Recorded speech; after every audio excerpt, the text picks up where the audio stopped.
کۆنگرەی نەتەوەیی کوردستان لە هەڵەبجە پانێڵێکی لەژێر ناوی ڕۆڵی کورد لە ئارامی و سەقامگیری لە ڕۆژهەڵاتی ناوەڕاست بۆ ژمارەیەک لە مامۆستای زانکۆ و ڕۆژنامەنووس ساز کرد. ئامانج لە پانێڵەکەش باسکردنی کێشەکانی کورد بەگشتی و توێژکردن لەسەر چەندین بابەتی پەیوەست بە داهاتووی کورد لە ناوچەکە و ڕۆژهەڵاتی ناوەڕاست.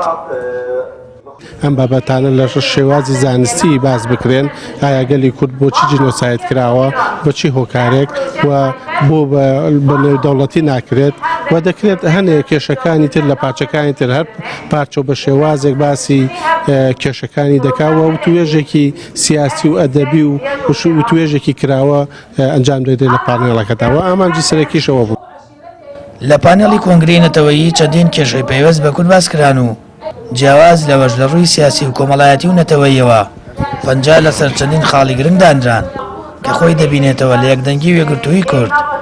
بەشداربوانی پانێڵەکەش ڕای خۆیان لەسەر پانێڵەکە و ڕۆڵی کورد لە ڕۆژهەڵاتی ناوەڕاست دەخەنە ڕوو. کورد هەتا ئەو کاتێک کە خەباتی چەکداری ئەکات وەک نەتەوەیەکی زۆر جوان دەرئەکەوێ، بەڵام کاتێ کە دەسەڵات هەگرێتە دەست وەک نەتەوەیەکی ستەمکار ئەمجارە دەرەکەوێتەوە. بۆیە هەموو ئەمانە لە قۆناغی خەباتی چەکداری تا ئێستا کورد نەیتوانیوە بەرگریکارێکی ڕاستەقینە بێت لە پرەنسیپەکانی دیموکراسی. هەر ئێستا بوونی ئەو ڕووداوانی کە لە هەرێمی کوردستانە گوزارێت لەسەر کوردکاری لەسەر پێشێلکاریەکان لە چەقبەستووی سیستەمی سیاسی لە بەرەو پاشایی بردننی سیستەمی حکومڕانی لە هەرێمی کوردستان، ئەوە ئەسەلمێنێک کە کورد لە قۆناغێک چەند بانگەشەی ستەم لێکراوی کردو، بەڵام ئێستا خۆی ستەمکارێکی سەردەستە لە ناوچەکە.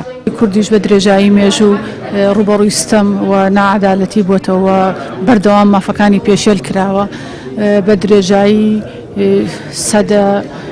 سەدەیەک زیاتر لە خەبات و هەوڵ و ماندووبوون تا ئێستش لە مافە سەرەتاییەکانیش بێ بەشە.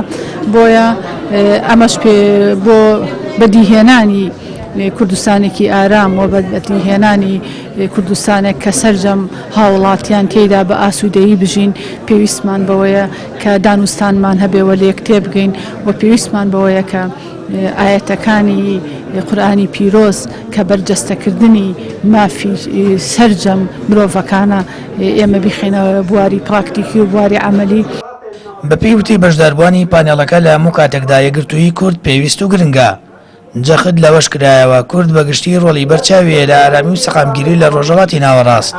ئەوەش بە گرنگەوە باسکرا هۆکاری هەمەوە هێرشانی ڕوبەڕی کورد دەبێتەوە لە هەر چوار پارچی کوردستان بۆ پەرتەوازەی و ناکۆکی و یەکدەنگ نەبوونی کورد بەگشتی دەگەڕێتەوە.